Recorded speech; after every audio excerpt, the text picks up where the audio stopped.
തന്നെ, അല്ലെങ്കിൽ അത് നീ കേൾക്കുന്നതിന് മുമ്പ് തന്നെ അതിന്റെ നിവർത്തിയുടെ സമയം എന്റെ ദൈവമേ.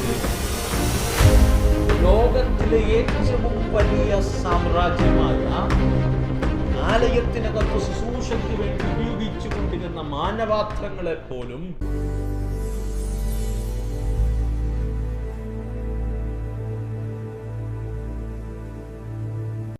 എല്ലാവർക്കും നല്ലൊരു പ്രഭാതം എന്നാണ് ഞാൻ ആശംസിക്കുകയാണ്. ജേണി വിത്ത് ഹോളി സ്പിരിറ്റ് എന്ന ദൈവിക സന്ദേശവുമാണ് ഈ പകലും നിങ്ങളുടെ അടുക്കൽ കടന്നു വരുവാൻ ദൈവത്തിനാൽ ഒരുക്കുന്ന വലിയ കൃപകൾക്കായി ഞാൻ അതിയെ സന്തോഷിക്കുകയും ദൈവത്തെ സ്തുതിക്കുകയും ചെയ്യുന്നു. ഒരിക്കൽ കൂടെ നിങ്ങളെ എല്ലാവരെയും ഞാൻ ക്രിസ്തുവിൽ വന്ദനം ചെയ്യുന്നു. ഈ തുടർമാനമായി നടക്കുന്ന പ്രഭാത സന്ദേശം നിങ്ങൾക്ക് അനുഗ്രഹമാകുന്നു എന്ന് ഞങ്ങൾ കേൾക്കുന്നതിൽ അറിയുന്നതിൽ അതിയായ സന്തോഷം. ഒട്ടനവധി കോളുകൾ, ഒട്ടനവധി പ്രാർത്ഥനാ വിഷയങ്ങൾ, അതിലുപരി പ്രാർത്ഥനയുടെ മറുപടികൾ ഞങ്ങൾ വിളിച്ചറിയിക്കുന്നതിൽ അതിയായ സന്തോഷമുണ്ട്. ഞങ്ങൾക്ക് ഉറപ്പുണ്ട് ഈ സന്ദേശങ്ങളെല്ലാം അത് മുഖാന്തരം നിങ്ങൾക്ക് വലിയൊരു ബ്ലെസ്സിങ് ആണെന്ന് റിസൾട്ടുകൾ മുഖാന്തരം ഞങ്ങൾ തിരിച്ചറിയുന്നുണ്ട്. ഈ പ്രഭാതത്തിൽ ദൈവം നിങ്ങളോട് കൃത്യമായി സംസാരിക്കട്ടെ. ജേണി വിത്ത് ഹോളി സ്പിരിറ്റ് എന്ന ദൈവിക സന്ദേശം ഈ പകൽക്കാലം നിങ്ങളോട് കൈമാറാൻ ഞാൻ ആഗ്രഹിക്കുകയാണ്. ദൈവാത്മാവിൻ്റെ ഹൃദയത്തിൽ തന്നൊരു ചെറിയ ചിന്ത ഞാൻ നിങ്ങളോട് കൈമാറാൻ ആഗ്രഹിക്കുകയാണ്. പ്രിയരെ, ദൈവഹിതം നമ്മുടെ ജീവിതത്തിനകത്ത് നിറവേറേണ്ടതിന് വേണ്ടി ചില വ്യക്തികളെ ഈ പ്രഭാതത്തിൽ നിങ്ങളുടെ ജീവിതത്തിനകത്ത് വെളിപ്പെടുത്താൻ പോവുകയാണ്, എഴുന്നേൽപ്പിക്കാൻ പോവുകയാണ്. വിശ്വസിക്കുക, സ്വീകരിക്കുക, തുടർമാനമായി ചിന്തയ്ക്ക് ആധാരമായി ദൈവവചനത്തിനെ ആഴ്ച ഒരു ചെറിയ സന്ദേശം നിങ്ങളോട് കൈമാറാനായി. യെശയ്യാവിന്റെ പ്രവചന പുസ്തകം 44 അധ്യായം അതിൻ്റെ 28 വാക്യം, അവസാനത്തെ വാക്യം 44:28 ഇങ്ങനെ വായിക്കുന്നു: ഹോരഷ് എൻ്റെ ഇടയൻ, അവൻ എൻ്റെ ഹിതമൊക്കെയും നിവർത്തിക്കും എന്നും യെരൂശലേം പണിയപ്പെടുമെന്നും മന്ദിരത്തിന് അടിസ്ഥാനമിടുമെന്നും ഞാൻ കൽപ്പിക്കുന്നു. എന്തർത്ഥവത്തായ പ്രവചന ശബ്ദമാണ്. അവിടെ പറയുന്നു, ഹോരഷ് എൻ്റെ ഇടയൻ. ഇസ്രായേൽ ജനം അല്ലെങ്കിൽ യഹൂദാ ജനം ബാബിലോണിയ അടിമത്വത്തിലേക്ക് പോകുന്നതിനും വർഷങ്ങൾക്ക് മുമ്പ് ദൈവം പ്രവാചകനായ യെശയ്യാവിലൂടെ പ്രവചിക്കുന്ന പ്രവചന ഭാഗമാണ്. ഈ പ്രഭാതത്തിൽ ഞാനിങ്ങനെ പറയട്ടെ, പ്രിയരെ, നിങ്ങളുടെ ജീവിതത്തിനകത്ത് ഒരു പ്രതിസന്ധി വെളിപ്പെടുന്നതിന് മുമ്പേ എൻ്റെ ദൈവം അതിനുള്ള മറുപടിയെ കരുതിയിട്ടുണ്ട് കേട്ടോ. എത്ര പേർക്ക് അതാമേൻ പറഞ്ഞു സ്വീകരിക്കാൻ കഴിയും? നീ ഇന്ന് അനുഭവിക്കുന്ന കഷ്ടതകൾ, വേദനകൾ, ആകുലതകൾ, പ്രയാസങ്ങൾ ഇന്ന് നീ അനുഭവിക്കുന്നു, സത്യമാണ്. പക്ഷേ അതിനുള്ള മറുപടി എൻ്റെ ദൈവം നീ പോലും അറിയാതെ വർഷങ്ങൾക്ക് മുമ്പ് എൻ്റെ ദൈവം സുരക്ഷിതമായി കരുതിയിട്ടുണ്ട്. ദൈവാത്മാവിൻ്റെ ഹൃദയത്തിൽ തന്ന ആശയത്തിലേക്ക് ഞാൻ കൊണ്ടുവരികയാണ്. ഈ പ്രഭാതത്തിനകത്ത് ഒട്ടനവധി ആകുലതകളോടെ ഈ സന്ദേശം കേൾക്കുന്നവർ കണ്ടേക്കാം.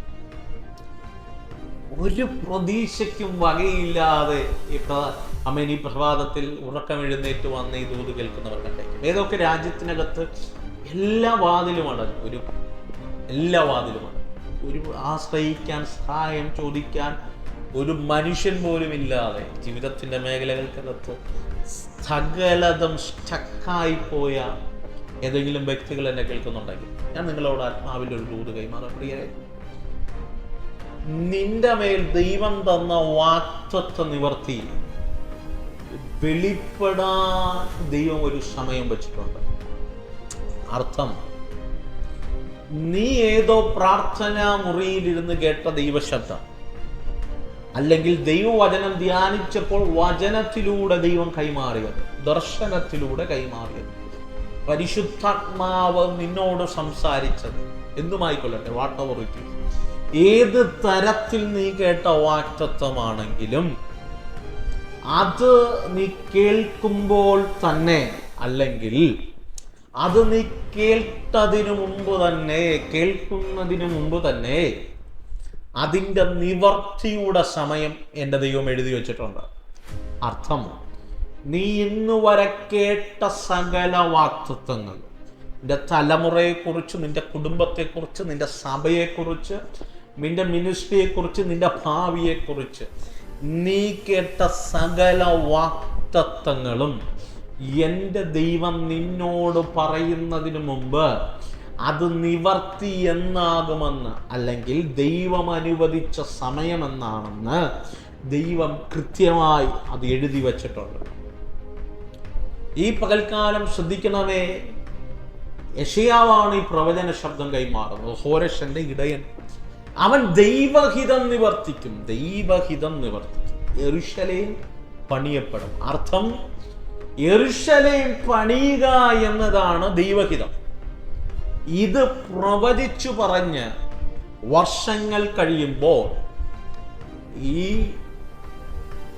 ലോകത്തിലെ ഏറ്റവും വലിയ സാമ്രാജ്യമായ ബാബിലോണിയ സാമ്രാജ്യം ഭരിച്ചുകൊണ്ടിരുന്ന നെബൂഖദ്നേസർ തൻ്റെ സൈന്യവും യെരൂശലേമിലേക്ക് പാഞ്ഞടിച്ചു കയറി വന്ന് യെരൂശലേമിൻ്റെ മതിലുകളും യെരൂശലേമിൻ്റെ ദേവാലയത്തെ ഒക്കെ തച്ചുടച്ച് ആലയത്തിനകത്തുള്ള പാത്രത്തെ പോലും, അല്ലെങ്കിൽ ആലയത്തിനകത്ത് ശുശ്രൂഷയ്ക്ക് വേണ്ടി ഉപയോഗിച്ചു കൊണ്ടിരുന്ന മാനപാത്രങ്ങളെ പോലും അടിമത്തത്തിലേക്ക്, അല്ലെങ്കിൽ ബാബിലോണിലേക്ക് നാടുകടത്തി. യെരൂശലേമിൽ പാർത്ത സകല യഹൂദന്മാരെയും ദൈവജനത്തെയും ബാബിലോണിൽ അടിമയാക്കി വച്ചു. ഈ അടിമയാക്കി വയ്ക്കുന്നത് യെശയ്യാവ് പ്രവചിച്ച് കഴിഞ്ഞതിന് ശേഷമാണ്. എന്ന് പറഞ്ഞാൽ പ്രതിസന്ധി വന്നത് യെശയ്യാവ് തൂതു പറഞ്ഞതിന് ശേഷമാണ്. അർത്ഥം, യെശയ്യാവിലൂടെ ദൈവം പറഞ്ഞ മറുപടി വെളിപ്പെടുന്നത് അവരുടെ ജീവിതത്തിനകത്ത് പ്രതിസന്ധി വരുന്നതിന് മുമ്പ് ദൈവം മറുപടി ഒരുക്കിയിട്ടാണ് ദൈവം പ്രതിസന്ധി അയച്ചത്. ഈ പ്രഭാതത്തിൽ നിങ്ങൾ ചിന്തിക്കണം, ബാബിലോണിലേക്ക് അടിമകളായി പോയി, സത്യമാണ്. അവിടുത്തെ സാഹചര്യമൊക്കെ നമുക്ക് ദാനിയേലിന്റെ പ്രവചന പുസ്തകത്തിൽ കൃത്യമായി കാണാൻ കഴിയും. നാം വചനം പഠിച്ചു കഴിഞ്ഞാൽ ബാബിലോണിയ പ്രവാസത്തെക്കുറിച്ച്, പ്രവാസ ജീവിതത്തെക്കുറിച്ച് യിരെമ്യാവും യെശയ്യാവും ഒക്കെ ഒത്തിരി പ്രവചനങ്ങൾ പറഞ്ഞിട്ടുണ്ട്. അതിൽ യെശയ്യാവ് പറഞ്ഞ പ്രവചന ഭാഗമാണ് നാം വായിച്ചത്. അതിൻ്റെ വീണ്ടെടുപ്പ്, അല്ലെങ്കിൽ ആ പ്രവാസ ജീവിതത്തിൽ നിന്നുള്ള മടങ്ങിവരവാണ്. അതുപോലെ യിരെമ്യാവ് പറഞ്ഞ പ്രവചനങ്ങളുണ്ട്. അതുകൊണ്ടാണ് ദാനിയേലിന്റെ പ്രവചന പുസ്തകത്തിനകത്ത് ദാനിയേൽ യിരെമ്യാവിന്റെ പ്രവചന പുസ്തകത്തിൽ പറഞ്ഞിരിക്കുന്നത് പോലെ 70 വർഷത്തെക്കുറിച്ചുള്ള ആ നിഗൂഢമായ, അല്ലെങ്കിൽ എഴുതിയിരിക്കുന്ന വാക്തത്വ നിവർത്തിയുടെ സത്യത്തെ തിരിച്ചറിയുകയാണ്. ആ വാക്യം, അല്ലെങ്കിൽ ആ അധ്യായം ദാനിയേൽ വായിച്ച് ഗ്രഹിക്കുമ്പോൾ ബാബിലോണിയ പ്രവാസത്തിലേക്ക് ദൈവജനം പോയിട്ട് 69 വർഷമായി. എന്ന് പറഞ്ഞാൽ കഴിഞ്ഞ 69 വർഷമായി ജനം പ്രവാസ ജീവിതത്തിലേക്കാണ്, അടിമകളാണ്. ബാബിലോണിയ അടിമകളായി നെബൂഖദ്നേസറിന് വേണ്ടി പണിയെടുക്കുകയാണ്.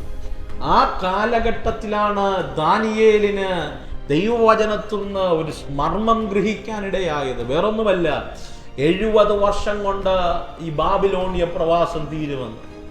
അർത്ഥം ഇത്രയേ ഉള്ളൂ പ്രിയരെ, നിന്റെ ജീവിതത്തിനകത്ത് ചില ബ്രേക്കറ്റ് പീരീഡുകൾ വെച്ചിട്ടുണ്ട്. എന്നും കഷ്ടതയല്ല, എന്നും പോരാട്ടമല്ല, എന്നും നിന്ദയല്ല, എന്നും അപമാനമല്ല, എന്നും തകർച്ചയല്ല, എന്നും വേദനയല്ല, എന്നും കുറ്റപ്പെടുത്തലല്ല കേട്ടോ, എന്നും ഭയന്ന് പരവശയോടെ നാളെ എന്താകുമെന്ന് ഓർത്തു ജീവിക്കുന്ന ഒരു ജീവിതമല്ല ഈ ജീവിതങ്ങൾ. ഈ ജീവിതത്തിന്റെ സാഹചര്യങ്ങളെ മാറ്റിമറിക്കുന്ന ചില ദൈവഹിതങ്ങൾ നടത്തിപ്പിലേക്ക്, ദൈവഹിതത്തിൻ്റെ നിവർത്തീപഥത്തിലേക്ക് വരുന്ന ചില ദിവസങ്ങളെ ദൈവം കരുതിയിട്ടുണ്ട്. ആരെയൊക്കെ നോക്കി ഈ പ്രഭാതത്തിൽ ഞാൻ അങ്ങനെ ഒരു ദൂത് കൈമാറാം. വർഷങ്ങളായി അനുഭവിക്കുന്ന ചില വ്യതകൾക്ക്, വർഷങ്ങളായി അനുഭവിക്കുന്ന ചില വേദനകൾക്ക് ദൈവം ഫുൾ സ്റ്റോപ്പ് ഇട്ടിട്ട് ദൈവം നിന്റെ ജീവിതത്തിനകത്തൊരു മറുപുറം എഴുതുകയാണ്. ആമേൻ. ഒരു മറുപുറം നിന്റെ ജീവിതത്തെക്കുറിച്ച് ദൈവം എഴുതുകയാണ്. ഓക്കെ പ്രിയരെ, ദാനിയേൽ ഗ്രഹിക്കുകയാണ് പ്രവാസ ജീവിതം തുടങ്ങിയിട്ട് 69 വർഷമായി. പക്ഷേ ദൈവവചനം പറയുന്നു, ദൈവവചനത്തിനകത്ത് ഇരമ്യാവ് പ്രവചിക്കുകയാണ് 70 വർഷം കൊണ്ട് തീരും എന്ന് പറഞ്ഞാൽ 1 വർഷവും കൂടെയുള്ളൂ ബാബിലോണിയ പ്രവാസം തീരാൻ. ദാനിയേൽ ചോദിക്കുകയാണ്, ഇന്നും ഞങ്ങൾ അടിമയാണ്, ഞങ്ങളുടെ പിതാക്കന്മാർ അടിമയാണ്. എൻ്റെ ദാനിയേലിൻ്റെ ചരിത്രമൊക്കെ പഠിച്ചു കഴിഞ്ഞാൽ ഏകദേശം 17 വയസ്സൊക്കെ ആയ സമയത്തായിരുന്നിരിക്കാം ദാനിയേൽ. എന്ന് പറഞ്ഞാൽ യൗവനക്കാരനായി ബാബിലോണിലേക്ക് വന്നതാണ്. ഇന്ന് വാർദ്ധക്യമെത്താറായി, തലയൊക്കെ നരച്ചു തുടങ്ങി, ജീവിതത്തിന്റെ അവസാന ഘട്ടത്തിലാണ് ദാനിയേൽ. ആ സമയം ദാനിയേൽ ഗ്രഹിക്കുകയാണ്, പ്രവാസ ജീവിതം 70 വർഷം കൊണ്ട് തീരും. ഇന്ന് 69 വർഷമായി. ഇനി ഒരേ ഒരു വർഷം കൊണ്ട് പ്രവാസ ജീവിതം തീരും.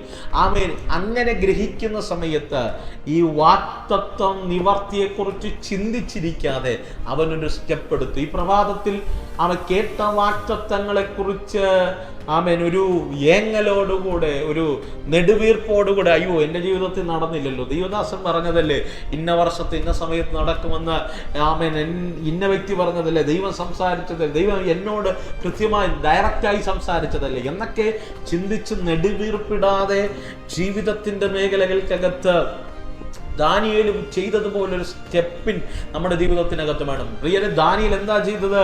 യെരൂശലേമിലെ ശൂന്യതകളിലേക്ക്, യെരൂശലേമിലേക്കുള്ള ശൂന്യതകളിലേക്ക് അവൻ കിളിവാതിൽ തുറന്നിട്ട് അവൻ ദൈവസന്നിധി പ്രാർത്ഥിക്കാൻ തുടങ്ങി. ഞാൻ ആത്മാവിൽ ഇന്ന് പകൽക്കാലം ചോദിക്കട്ടെ, നീ ഇന്ന് കേട്ട വാക്തത്വം, അല്ലെങ്കിൽ നീ കേട്ട വാക്തത്വവും നീ കേട്ട വാക്തത്വവും നിന്റെ സാഹചര്യവുമായി ഒരു ബന്ധവും കാണില്ല എന്ന് പറഞ്ഞു കഴിഞ്ഞാൽ, നീ കേട്ട ദൈവശബ്ദവും നിന്റെ ഇന്നത്തെ സാഹചര്യം തമ്മിൽ ഒത്തിരി വൈരുദ്ധ്യങ്ങൾ ഉണ്ടായിരുന്നിരിക്കാം. ഒരു സാധ്യതയും കാണില്ല നിറവേറാൻ, ഒരു സാധ്യതയും കാണില്ല അത് സംഭവിക്കാൻ. നീ പോലും മൂക്കത്ത് വിരൽ വെച്ചു പോകും. നിന്റെ ഇന്നത്തെ സാഹചര്യവും നീ കേട്ട ദൈവശബ്ദവും തമ്മിലുള്ള വൈരുദ്ധ്യം കണ്ടു കഴിഞ്ഞാൽ. പക്ഷെ ഞാൻ ആത്മാവിൽ പറയാം, ദാനിയേൽ ആ വൈരുദ്ധ്യങ്ങളുടെ നടുവിലും, അല്ലെങ്കിൽ യെരൂശലേമിന്റെ ശൂന്യതകളുടെ നടുവിലും അവൻ കിളിവാതിൽ തുറന്നിട്ട് പ്രാർത്ഥിക്കാൻ തുടങ്ങി. അങ്ങനെ പ്രാർത്ഥിച്ചപ്പോൾ ദൈവവചനം പറയുന്നു, ദൈവഹിതം നിവർത്തിക്കേണ്ടതിന് വേണ്ടി ദൈവം ചിലരെ എഴുന്നേൽപ്പിച്ചു. ഈ പകൽക്കാലം നീ കേട്ട പ്രവചനവും നിന്റെ സാഹചര്യം എത്ര വൈരുദ്ധ്യമാണെങ്കിലും നിനക്ക് ഒരു വഴിയും നിന്റെ വാക്തത്വ നിവർത്തി സംഭവിക്കാൻ കാണില്ലെങ്കിൽ, നിന്റെ ബുദ്ധി കൊണ്ട് ചിന്തിച്ച സകലതും പരാജയമാണെങ്കിൽ, ഒരു വഴി പോലും നിന്റെ മുൻപിൽ തുറന്നതായില്ലെങ്കിൽ, ഞാൻ ആത്മാവിൽ പറയാം, ദൈവം വാക്തത്വം പറഞ്ഞെങ്കിൽ നിന്റെ മുൻപിൽ സകല പ്ലാനുകളും ക്ലോസ് ആയിട്ടുണ്ടെങ്കിൽ, നിനക്കറിയാത്ത 1000 വഴികളുണ്ട്, നിനക്കറിയാത്ത 1000 പ്ലാനുകൾ എൻ്റെ ദൈവത്തിൻ്റെ പക്കൽ നിന്റെ വാക്തത്വം നിവർത്തി സംഭവിക്കാൻ വേണ്ടി എൻ്റെ ദൈവത്തിൻ്റെ കരത്തിൽ പ്ലാനുകളും പദ്ധതികളും അവൻ്റെ കരത്തിൽ വ്യക്തികളും സുരക്ഷിതമാണ്. എത്ര പേർ തിരിച്ചറിയുമെന്ന് എനിക്കറിയില്ല.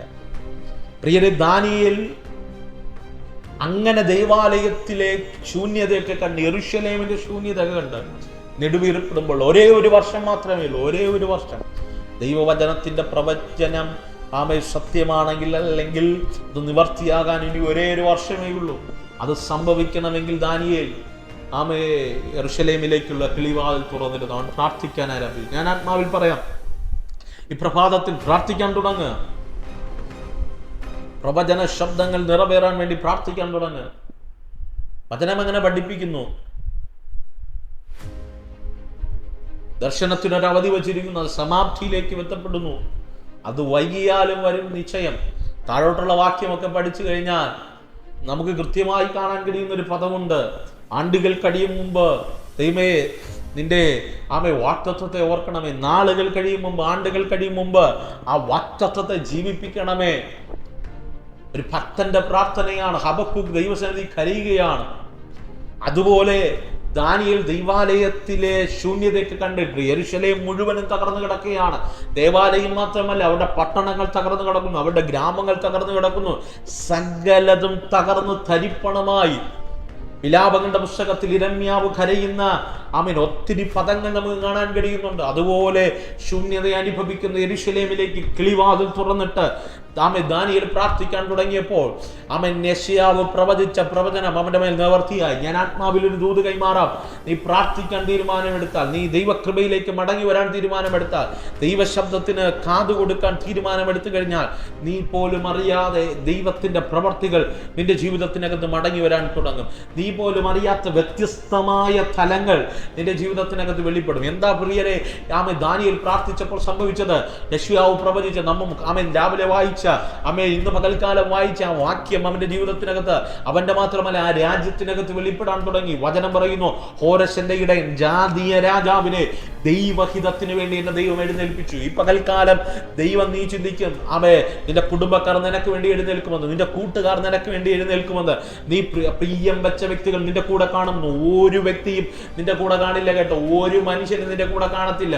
പക്ഷെ എന്റെ ദൈവമാണ് വാഗ്ദത്തം പറഞ്ഞിട്ടുണ്ടെങ്കിൽ ആരും കൂടെ ഇല്ലെങ്കിലും എഴുന്നേൽപ്പിക്കേണ്ടവൻ എന്റെ ദൈവം എഴുന്നേൽപ്പിക്കുക. ജാതീയ രാജാവിനെ എന്റെ ദൈവത്തിന്റെ ഹിതം നിറവേറ്റാൻ വേണ്ടി എന്റെ ദൈവം എഴുന്നേൽപ്പിച്ചെങ്കിൽ ഞാൻ ആത്മാവിൽ നിങ്ങളെ നോക്കി പ്രവചിക്കുക. നിങ്ങൾ കണ്ടിട്ടില്ലാത്ത വ്യക്തികൾ, നിങ്ങൾ കേട്ടിട്ടില്ലാത്ത വ്യക്തികൾ, നിങ്ങൾ സ്വപ്നത്തിൽ ചിന്തിക്കാത്ത ചില വ്യക്തികളെ എന്റെ ദൈവം നിനക്ക് വേണ്ടി, നിന്റെ തലമുറയ്ക്ക് വേണ്ടി എഴുന്നേൽപ്പിക്കും. ഏതൊക്കെ കൂടാരങ്ങൾക്കകത്ത് തലമുറയുടെ ഭാവി സംബന്ധമായി കരയുന്ന മാതാപിതാക്കളുണ്ടെങ്കിൽ ഈ ദൂത് സ്വീകരിക്കണം. ചിന്തിക്കാൻ കഴിയാത്ത നല്ല അലയൻസുകൾ, നല്ല ബന്ധങ്ങളെ, നല്ല വ്യക്തികളെ ദൈവം നിന്റെ കൂടാരവുമായി കണക്ട് ചെയ്യുന്ന ഒരു ഈ പകൽക്കാലം മാറും.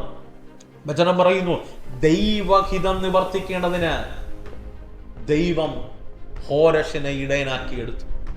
ഒരു ജാതീയ രാജാവിനെ ദൈവഹിതം നിറവേറ്റാൻ, നിന്റെ കൂടാരത്തിനകത്ത് ദൈവം പറഞ്ഞ വാഗ്ദത്തം, അതാണ് ദൈവഹിതം. നീ സ്വപ്നം കണ്ടതല്ല, നീ പറഞ്ഞതല്ല, നിന്റെ പ്ലാനല്ല, നിന്റെ പദ്ധതിയല്ല, നീ പ്രാർത്ഥിച്ചതല്ല. ദൈവഹിതം, ദൈവത്തിന്റെ പ്ലാൻ, ദൈവത്തിന്റെ പദ്ധതി, ദൈവ സ്വപ്നം കണ്ടത്, ദൈവം ആഗ്രഹിച്ചത് നിന്റെ ജീവിതത്തിൽ നിറവേറാൻ ദൈവം ചില വ്യക്തികളെ എഴുന്നേൽപ്പിക്കും, ചില കുടുംബങ്ങളെ എഴുന്നേൽപ്പിക്കും, ചില ദേശങ്ങൾക്കകത്ത് ചിലതിന്റെ ദൈവം എഴുന്നേൽപ്പിക്കും. എന്തിനു വേണ്ടി? ദൈവഹിതം നിറവേറ്റ. ആ പദം നിങ്ങൾ അടിവരയിടണം. ദൈവഹിതം നിറവേറണം. ദൈവഹിതം എന്തുവാ? യെശയ്യാവിനെ സംബന്ധിച്ചിടത്തോളം, ദാനിയേലിനെ സംബന്ധിച്ചിടത്തോളം, യിരെമ്യാവിനെ സംബന്ധിച്ചിടത്തോളം യെരൂശലേമിൽ തകർന്നുപോയ ആലയം പണിയുക എന്നതാണ് ദൈവഹിതം. ദൈവഹിതം എന്തുവാ? 2026 നിന്നെ പണിയുക എന്നതാണ്. നിങ്ങൾ എന്റെ മന്ദിരമെന്നും എന്റെ ആത്മാവ് നിങ്ങളിൽ വസിക്കുന്നു എന്ന് നിങ്ങൾ അറിയുന്നില്ലയോ? അർത്ഥം, we are the walking temple of God. ദൈവത്തിന്റെ സഞ്ചരിക്കുന്ന ആലയമാണ് നമ്മൾ. ദൈവത്തിന്റെ ആലയം പണിയുക എന്നതാണ് ദൈവഹിതം. എന്ന് പറഞ്ഞാൽ നമ്മെ പണിയുക എന്നതാണ് ദൈവഹിതം. നമ്മുടെ കുടുംബത്തെ പണിയുക എന്നതാണ് ദൈവഹിതം. പകൽക്കാലം വിശ്വസിക്കുക, ദൈവം നിന്നെയും നിന്റെ കുടുംബത്തെയും പണിയുക തന്നെ ചെയ്യും. അതിനുവേണ്ടി ദൈവം ചിലരെ എഴുന്നേൽപ്പിക്കാൻ പോകും. വിശ്വസിക്കാമോ? നീ കേട്ട വാഗ്ദത്തങ്ങൾ വെറുതെ അല്ല കേട്ടോ. കേട്ട വാഗ്ദത്തങ്ങൾ നീ കേൾക്കുന്നതിന് മുമ്പ് എൻ്റെ ദൈവം ചിലരെ കുറിച്ച്, ചില വ്യക്തികളെ കുറിച്ച് എൻ്റെ ദൈവം കരുതിയിട്ടുണ്ട്. ചില നന്മകൾ കരുതിയിട്ടുണ്ട്. ചില വാതിലുകൾ എൻ്റെ ദൈവം ഒരുക്കിയിട്ടുണ്ട്. ചില ദേശങ്ങൾ നിനക്ക് വേണ്ടി ഒരുക്കിയിട്ടുണ്ട്. വിശ്വസിക്കാമോ? പകൽക്കാലം ഈ ദൂത് നിങ്ങളുടെ മേലെ അത് നിറവേറണമെങ്കിൽ ആഗ്രഹിക്കുന്നുണ്ടെങ്കിൽ, ദൈവദാസനെ ആ ദൂത് എൻ്റെ മേലൊന്ന് നിറവേറിയ കൊള്ളാമായിരുന്നെന്നും ആഗ്രഹിക്കുന്നവരുണ്ടെങ്കിൽ എന്നോടുകൂടെ ചേർന്ന് പ്രാർത്ഥിക്കുക. സ്വർഗമേ, ഈ നിമിഷം ഏത് രാജ്യത്തിലിരുന്ന്, ഏത് പട്ടണത്തിലിരുന്ന് ഈ ശബ്ദം കേൾക്കുന്നവരാണ്, എന്നോടുകൂടെ ചേർന്ന് പ്രാർത്ഥിക്കുന്നവർ, ഈ നിമിഷം ഈ ദൂത് അവിടെ മേൽ നിറവേറട്ടെ. ചില അർഹതയില്ലാത്ത വ്യക്തികളെ എഴുന്നേൽപ്പിക്കണം. അർഹതയില്ലാത്ത കുടുംബങ്ങളെ നീ എഴുന്നേൽപ്പിക്കണം. അർഹതയില്ലാത്ത പട്ടണത്തിന്റെ വാതിലുകൾ, ദേശത്തിന്റെ വാതിലുകൾ, രാജ്യങ്ങളുടെ വാതിലുകൾ, കോണ്ടിനെന്റുകളുടെ വാതിലുകൾ അവിടെ മേൽ തുറന്നു വരട്ടെ. ചില വാഗ്ദത്ത നിവർത്തികൾ, ദൈവഹിതം നിറവേറ്റുന്ന, ദൈവഹിതം നിറവേറുന്ന ചില വാഗ്ദത്ത നിവർത്തികൾ അവിടെ മേൽ വെളിപ്പെടും. ദി നെയിം ഓഫ് ജീസസ്, ഞാൻ യേശുവിന്റെ നാമത്തിൽ അവരെ അങ്ങനെ വചനമായി ബ്ലസ് ചെയ്ത് പ്രാർത്ഥിക്കും. ഈ പ്രഭാതം ഞങ്ങൾ നല്ല സാക്ഷ്യങ്ങൾ ഞങ്ങളെ വിളിച്ചറിയിക്കത്തക്ക നിലവാരത്തിൽ വലിയ അത്ഭുതങ്ങളുടെ സാക്ഷ്യം ഞങ്ങളെ കോണ്ടാക്ട് ചെയ്ത് വിളിച്ചറിയിക്കത്തക്ക നിലവാരത്തിൽ ഒരു ദൈവപ്രവർത്തി വെളിപ്പെടും. എൻ്റെ ആത്മാവിൽ അങ്ങനെ കൽപ്പിച്ച് ബ്ലസ് ചെയ്യുക. ദൈവത്തിൻ്റെ ഫേവർ വെളിപ്പെടട്ടെ. ഞാൻ അങ്ങനെ ഈ കുടുംബങ്ങളെ ബ്ലസ് ചെയ്യും യേശുവിൻ നാമത്തിൽ തന്നെ. ആമേൻ. അതേ പറയരെ വിശ്വസിക്കുക, ഈ പകൽ ദൈവം ചിലരെ എഴുന്നേൽപ്പിക്കും. എന്തിനു വേണ്ടി? ദൈവഹിതം നിറവേറട്ടെ. ദൈവഹിതത്തെ നിറവേറ്റേണ്ടത് വിശ്വസിക്കാമോ? നിങ്ങളുടെ ജീവിതത്തിനകത്ത് അത് നിറവേറും. നിങ്ങളുടെ കുടുംബത്തിന്, നിങ്ങളുടെ തലമുറയും അതങ്ങനെ നിറവേറും. ദൈവത്തോട് പറ, കർത്താവേ, പകൽക്കാലം എൻ്റെ ജീവിതത്തിൽ അങ്ങനെ നിറവേറും. അതിനുവേണ്ടി let start our journey with Holy Spirit. പരിശുദ്ധാത്മാവിൻ്റെ കൂടെ ഒരു യാത്ര നമുക്ക് തിരിക്കാം. ഈ സന്ദേശം നിങ്ങൾക്ക് അനുഗ്രഹമായി. നിങ്ങൾക്ക് ഒരു വാക്ക് പ്രാർത്ഥന ആവശ്യമുണ്ട്, ഞങ്ങളെ കോൺടാക്ട് ചെയ്യുക. ഒത്തിരി പേർ കോൺടാക്ട് ചെയ്യുന്നുണ്ട്. മേ ബി ഒത്തിരി തിരക്കുകൾ കാരണം എല്ലാ കോളുകളും അറ്റൻഡ് ചെയ്യാൻ കഴിയുന്നില്ല. എങ്കിലും വീണ്ടും ട്രൈ ചെയ്യുക. വാട്സപ്പിൽ മെസ്സേജ് ചെയ്യുക. അങ്ങനെ നിങ്ങൾക്ക് വേണ്ടി ഉറപ്പായും പ്രാർത്ഥന. ഈ സന്ദേശത്തിലൂടെ ദൈവം നിങ്ങളുടെ ജീവിതത്തിനകത്ത് എന്തെങ്കിലും ചേഞ്ച് ചെയ്യുക, മാറ്റങ്ങൾ വരുത്തിയിട്ടുണ്ടെങ്കിൽ നിശ്ചയമായി സാക്ഷ്യങ്ങളെ ഞങ്ങൾ വിളിച്ചറിയിക്കുക. God bless you. ആമേൻ. ആമേൻ.